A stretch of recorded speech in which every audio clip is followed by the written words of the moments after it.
శ్రీశైలంలో శివరాత్రికి ప్రత్యేకత ఉంది. లింగోద్భవంతో పాటు మహాన్యాసపూర్వక ఏకాదశ లింగాభిషేకం, లీలా కళ్యాణం జరుగుతాయి. 11 రోజుల పాటు బ్రహ్మోత్సవాలు పండుగ వాతావరణంలో జరిగే క్షేత్రం శ్రీశైలం.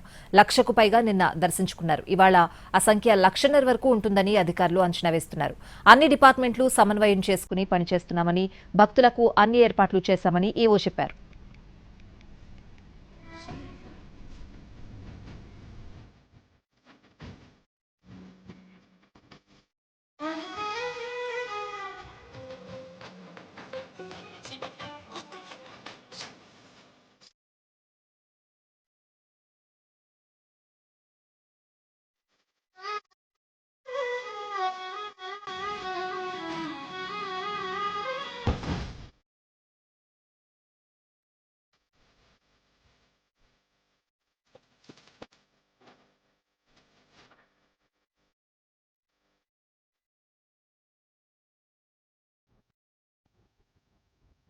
శ్రీశైల మహాక్షేత్రంలో మహాశివరాత్రి రోజు ఒక పక్క మహాన్యాసపూర్వక ఏకాదశ రుద్రాభిషేకం, లింగోద్భవం, పాగాలంకరణ, లీలా కళ్యాణం అంటే శివపార్వతుల కళ్యాణం ఇవన్నీ కూడా చాలా పెద్ద ఎత్తున జరుగుతుంది. దానికి ముందు 11 రోజుల పాటు ఈ యొక్క మహాశివరాత్రి పర్వదినాన్ని పురస్కరించుకొని వాహన సేవలు, అదేవిధంగా రథోత్సవం, ప్రభోత్సవం ఇవన్నీ కూడా ఒక పండుగ వాతావరణంలో 11 రోజుల పాటు భక్తుల్ని అలరారించేటువంటి ఒకే ఒక్క క్షేత్రం ఈ శ్రీశైల క్షేత్రం.